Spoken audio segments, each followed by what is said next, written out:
Hello and welcome to an all-new Max Chroma video. This video is going to focus on the Photo-Tessellator 2022. This is a digital download product I have available on my payhip.com/maxchroma web store. And if you go to that website, you can click on the link right here, and then you can purchase it right here. For $50, you're going to get a bunch of files, and I'm showing you in all this video series what you get in these files and how they work. Most of them are for Adobe Photoshop. So I've gone and updated some of the files. Some of the file names were a little bit long inside these folders, and unzipping it to certain places might not have worked as well. So I've rearranged the layout a little bit. And what you get in the download is going to be these 6 different zip files. And so when I update things like the actions file, it's going to be easier for you to just go ahead and download maybe the action file zip. So some of the other files are included in all these zip folders now. You would get 6 different zip files, you would unzip them, and you'd have these 6 different folders. I'm going to show you guys how to install this once again. So I'm going to work in Adobe Photoshop. This is an older version now. This is version 14.2. Okay, and then what I'm going to do is actually take this action files folder, go inside there. We're going to have the Photo-Tessellator version 1.0.4. Load this into the Actions panel. Go to button mode. Okay, and we can look at all the actions just like this. Then we're going to make sure if we go to Window, Brush, Presets, we can go to Preset Manager, and here we can go and look at the patterns we have. And if we had these loaded or not loaded already, like let's say you didn't have any of this here, I could go ahead and load the set manually like this. I don't think I can drag it in. So let me go to the pattern files folder. Inside there I can drag this in. No, it doesn't really work like that, so I'll go ahead and load it. I'll go to the desktop and I will go to this unzipped folders, pattern files, and load the patterns right there. Click done and then close that. So I'm just going to start with a simple example file, and we're going to go through another way of working with these actions. So let me go ahead and load this image right here. Okay, and I'm going to rasterize this vector artwork at about 12 inches, 600 dpi RGB. I'll uncheck the anti-alias part. And I just want to basically take this and run it by default, maybe with the Photo-Tessellator Sharp action. Hit OK for the pattern name. At 600 dpi, this 21% scale with a round dot, that'll be about 45 LPI. Hit OK. 22.5 degree angle, I'll click OK twice for that. And then it's going to open up this index mode with a pattern overlay and allow me to choose how many colors this is separating into. And right now it's set to 5, which looks like it has the background color, maybe this lighter blue, and then this gold color, and maybe the darker gold. If I go to custom, I can see what it's extracting. Yeah, it's like 2 blues, 2 yellows, and the black background. If I turn off the preview, I might want to pick like this color separate from the background color, this sort of navy color in there, see if I can extract that. And we could take a look at the background color separate from that as well. So I can also go and pick some custom colors under this method. I'll go to custom and start changing these around. I might want to change it down to only 4 colors for now. So I'll just go to perceptual, click preview again, turn that off, and I can go to custom after doing that. And it'll let me change them. So we have the background color. I think I'm going to choose, like I said, that navy color, and then just the lighter gold color and the lighter blue color. And just hit preview. We can see some of what we're getting there. Okay, so it's just made out of halftone dots of that, the background, this, and the lighter blue. So you really have control over extracting the artwork into just a few colors if you want. If I wanted to maybe get that a little bit lighter, let me cancel this, undo, let's just take this artwork, and you could actually extract that by itself from this art the way it came in without any anti-aliasing in it. But we could also try to do a custom color extraction and maybe try to pull these 3 colors specifically. So we've got a background of black, and we might use that, or we might cut the background out later and just make it all use the dark color. So we could do 3 custom color blend. That would be like this light blue, the navy, and the lighter gold. It would ignore the background black, or we would do 4 color blend to get the black, but then it might put some of the black into the shading here. I think I want to try it first with just the 3. So let's just do 3 custom colors and see what we can achieve with it. Now, sometimes this thing will increase the resolution to like 2400. If we would input this at 1200, you really want to get exact with the processing of these custom colors, you could do this. But for the sake of this, I'm only going to go to 1200 from the 6 that we had. And we can leave this at nearest neighbor. Increasing this now gives it enough resolution to try to pull the custom colors exactly. I'm not going to do exact, I'm going to do custom color. So I'm going to go to local perceptual first and do 3. Turn the preview off. Then I'm going to go to custom. I'm going to pick this navy color right there. So I'm using the eyedropper to grab that color, hit OK. Then this lighter blue, it's like this color right here. It's like a cyan. And then the lighter gold color. We'll hit OK, and then we can do preview with this set to dithering diffusion, amount 99%. And it might take a little while to process because it's at this 1200 dpi. You can see it's basically extracted this into very fine pixels, patterns that are trying to recreate the shading with just the 3 custom colors. And now if I hit OK, this is going to go through and proceed with this 3 custom color blend process.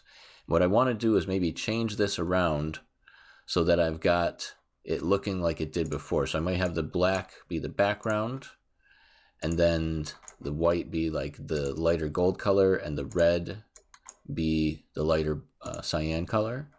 And this might be a better way to let this process. You could still do it the other way, but it depends which way the dots end up at the end. But basically you want to set this to 3 colors with black and white and just a pure red like that. Hit OK, and then let this process. It's going to blur everything by about 2 pixels. You could change how many pixels you want this to blur at this point. OK. And then I'm going to let this go to 1200 dpi. Normally it'll be up at 2400, go down to 1200 at this point. And now I can choose the dot pattern that I want and the angle or the scale of it. So at 1200 dpi, we're going to choose something that would be about 45 LPI. Let's stick with that. So it's going to be 42% when we're there. And we'll hit OK for 22.5 degree angle, and we'll just hit OK with that twice.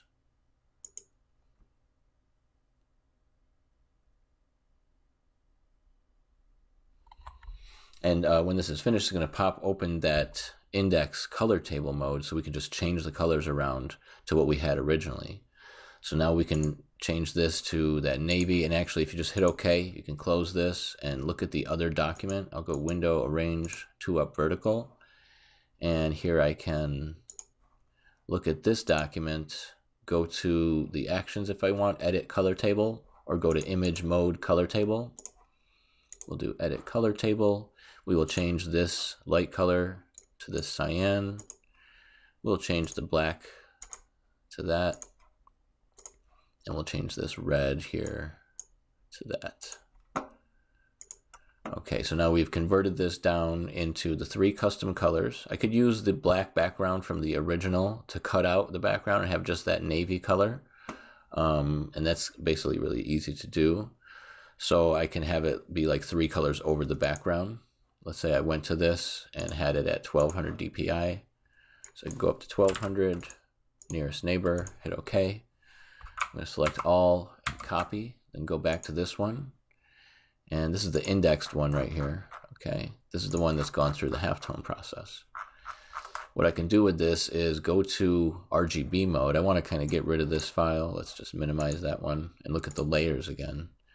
So I can go to RGB mode, and then I can paste in place that original, and then I can select, using the magic wand tool, contiguous at maybe 0 tolerance, all of these black pixels along the outside.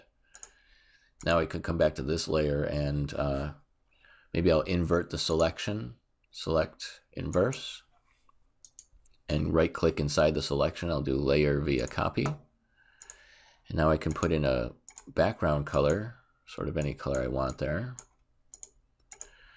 Let's say this is your shirt color. And this is your artwork as halftone separation. And we can basically look at this as the navy, the cyan blue, and that lighter gold yellow all blending together. And you know, it's an interpretation of the original. It doesn't quite have the same shading between these lighter gold and darker gold, and maybe not the same as the variations in the hue with the lighter cyan and blending to that. But basically you're creating an interpretation very, very easily, automatically interlocking all these halftones together. This is like one of the best ways to screen print this design as these three colors blending together. It would be really challenging to extract it that way automatically. You might be able to go in and start selecting all these shapes and deciding which way you're going to blend it all out. You can use the index mode to do that manually. This is essentially what this action is doing. So I'm just showing you how it works and how to use it on an example like this.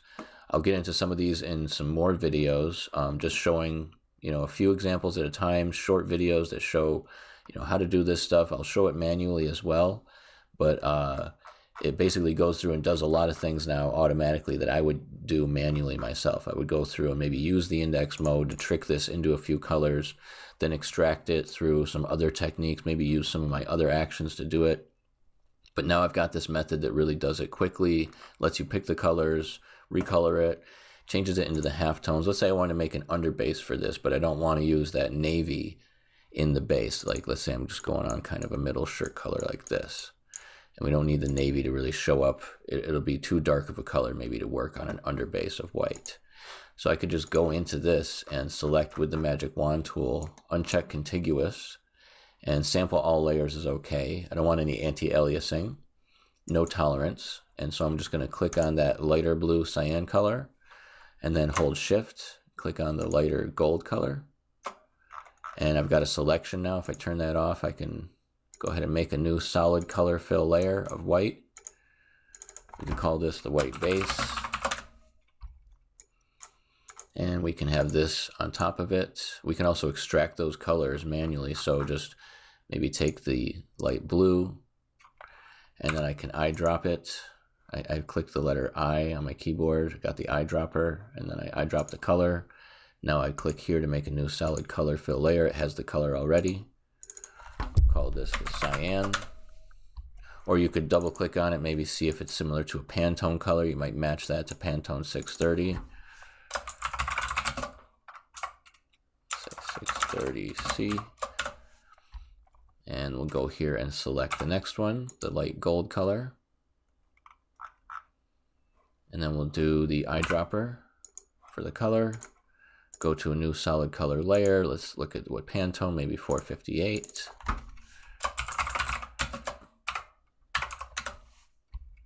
And then we're going to select that navy. And I'll eyedrop it, bring it to a new color layer. Check the color library. That one might be a little too purple. I could choose something more like 289.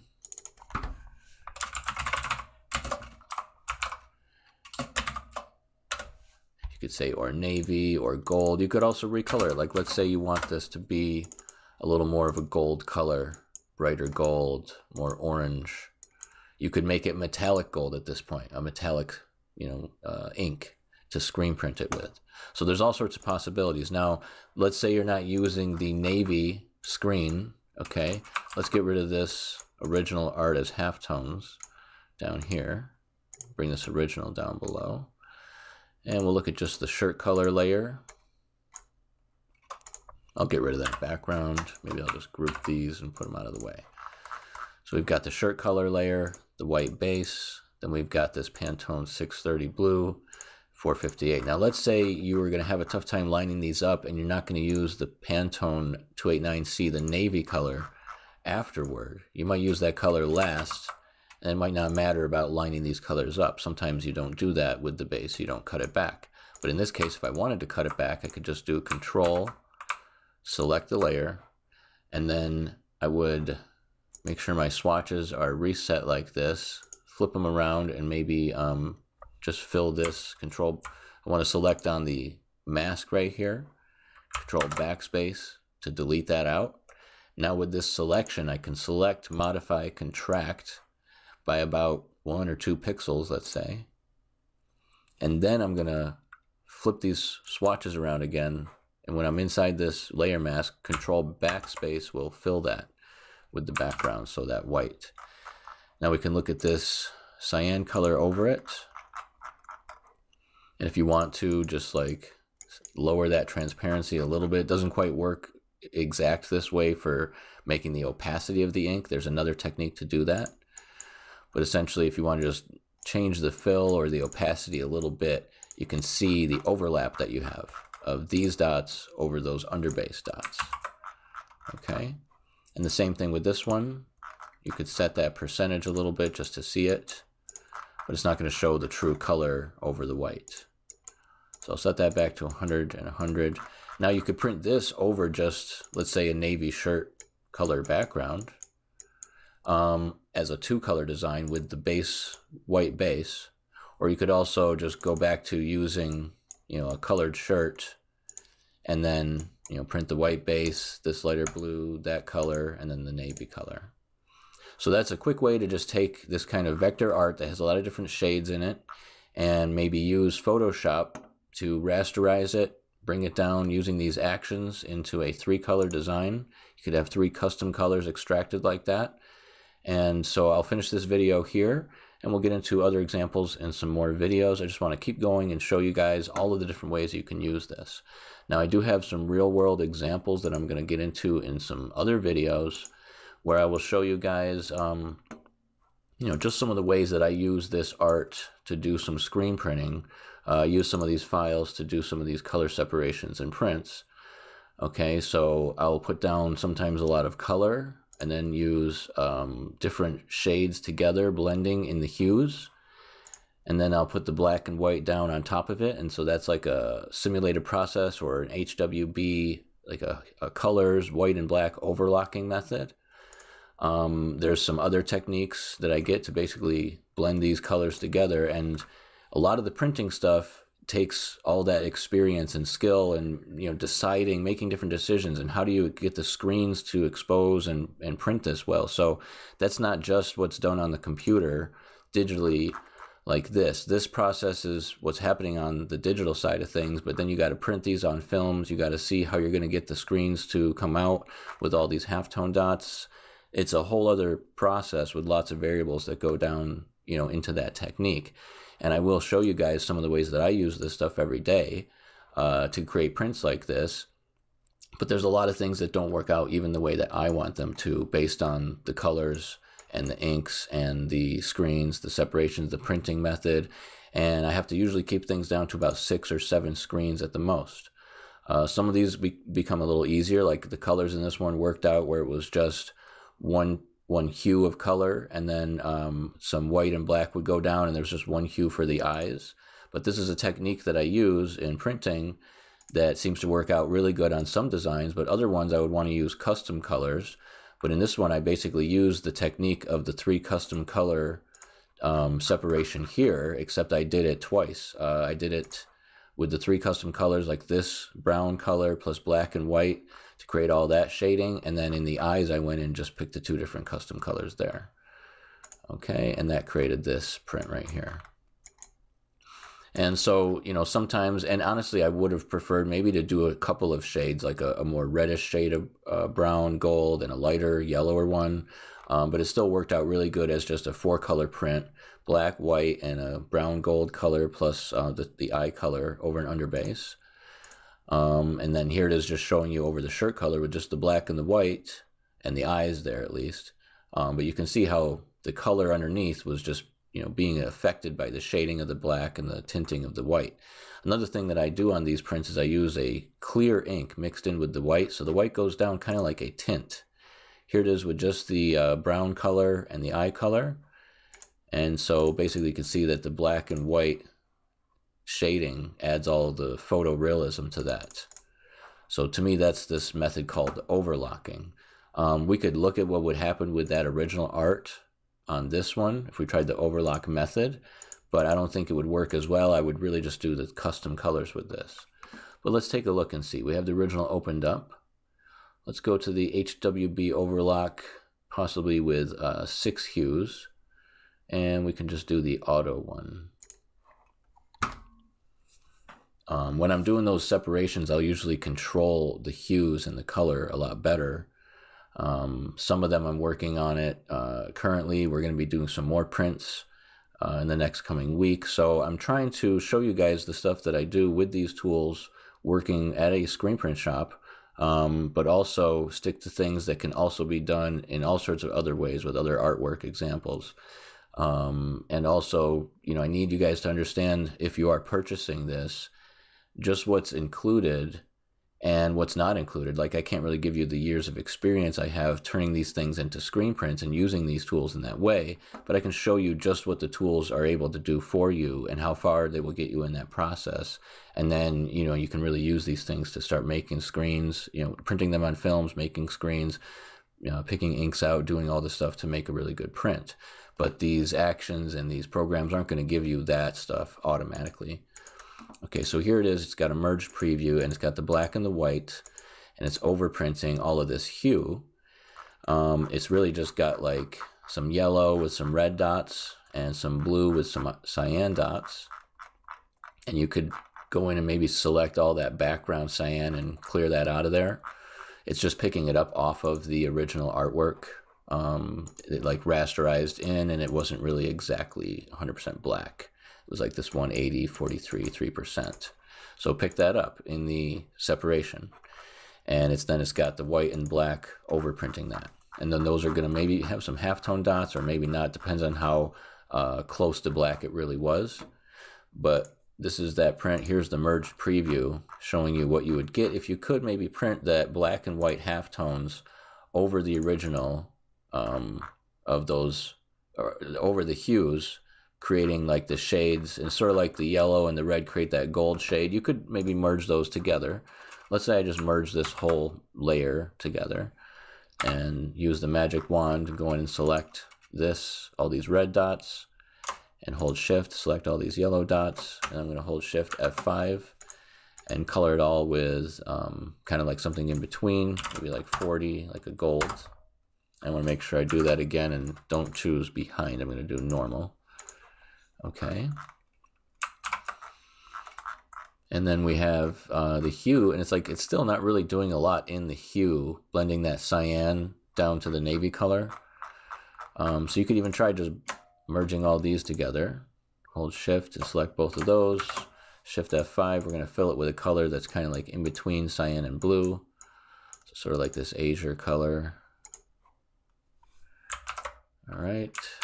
And then I might want to go to the original layer, select all of that black out here, go to this hues merged, delete that, turn these off. I'm going to put on a solid color background layer.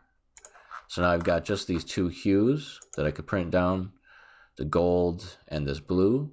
And then I could put white dots over printing this, like so. You can zoom in and sort of see them. And then I can put the black dots like that.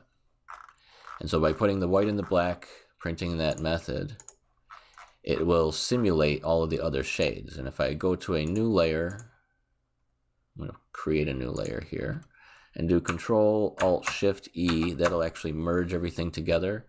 The manual way to do that, let me delete this, make a new layer and do Edit, I think Layer Merge Visible, but it might merge everything together. Let me see if it does it to this layer or not. No, that's it. It merges everything. You want to be careful. So Control-Alt-Shift-E is the way that I know how to do this. creates all of these merged things to a new layer. And so you can see like that.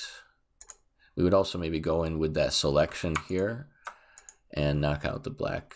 So layer, layer mask, hide selection, go there.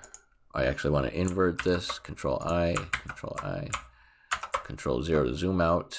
So you see it kind of doesn't look right when you're zoomed out. When you zoom in on these halftones, it'll show a little bit better. So sometimes I'll just do those merged previews. Let me delete these layers. Go up here and Control Alt Shift E, make a new merged preview. So I might add that as one of the buttons in this action set. I have it in one of the other actions in the Photo-Tessellator package, but I don't have an action inside this one that does the merged preview, so I might add that. You could see that you could get that to work the same way, but you really have to control the white dots and the black dots. I have it set up so they do a specific type of interlocking together, and when those white and black dots interlock together, they let the color come through. But you know, this is a little bit trickier of a way to print using the overlock method than to do that custom color method we had with the 3 custom colors. I think I might have closed the file actually. So, you know, the one that's the custom color method might be a little easier, just printing those 3 colors, the cyan, the gold, the navy. The one that does the overlocking is more what you'd call a simulated print or simulated process, and then you're using these colors and then white and black to create all the shading and tints of those colors. So I will finish this video now showing just the 2 examples and 2 methods, getting into some of the printing stuff. I want you guys to basically follow along, and I'll show you exactly how all this stuff comes together and works. And I'll keep showing you different examples of these actions, how they create a halftone print in various methods and ways.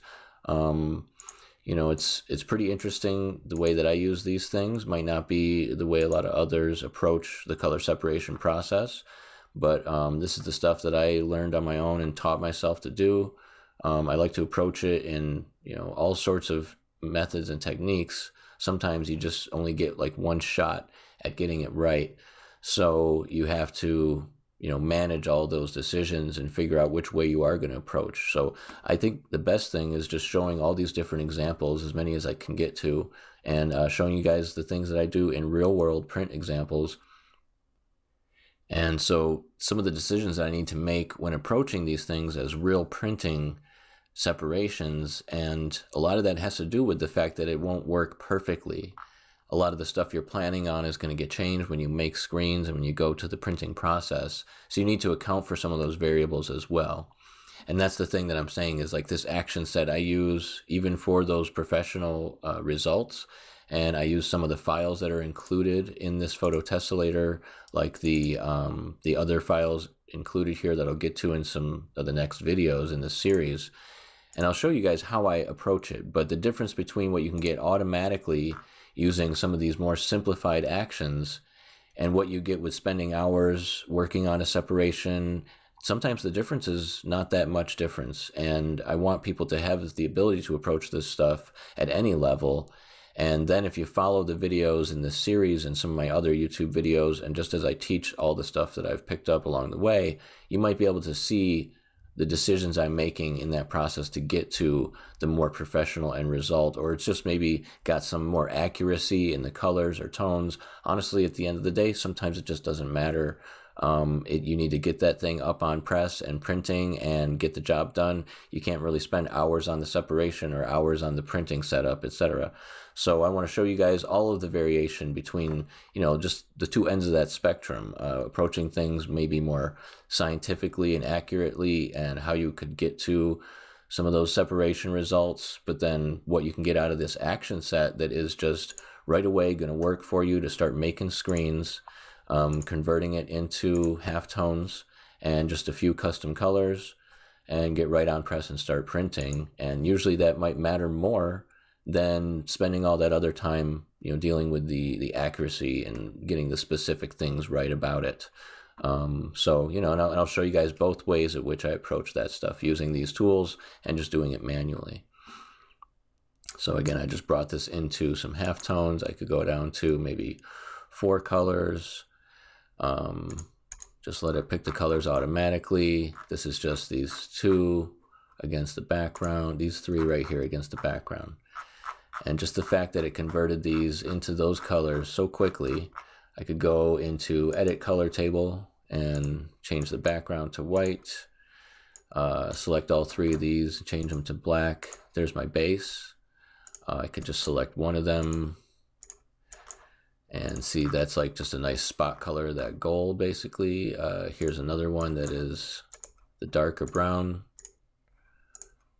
And you could literally just start printing these. So you could take a separation and do it in a matter of seconds now and have that ready to print on press in a few custom colors. Or you could go through these other processes that maybe are a little more challenging and you can still get it to print. It might be more accurate in some ways, but it's a little more, it's different how you approach it. It might be some other process you got to spend more time and you got to maybe know more things. But again, just follow the videos, watch the series. Ask me if you have any questions. I can't wait to show you guys more of the ways you can use this. Again, you can go to payhip.com/maxchroma and you can purchase the Max Chroma Photo-Tessellator 2022 for just $50. Thanks for watching. Stay tuned for more videos and we'll see you soon.